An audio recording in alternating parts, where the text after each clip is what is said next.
sikipari mami yakafiziko simekorona tibabeni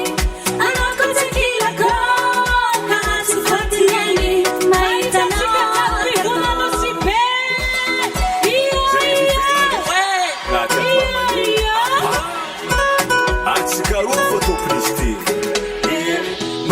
Tifani mai katika budia kimamane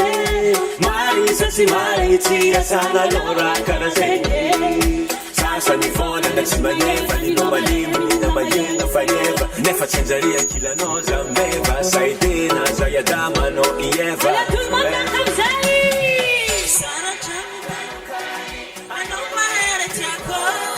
anale sikipari mami yakafiziko Sibaveni, anokatekila ko karatufati yeni maitana bado sipe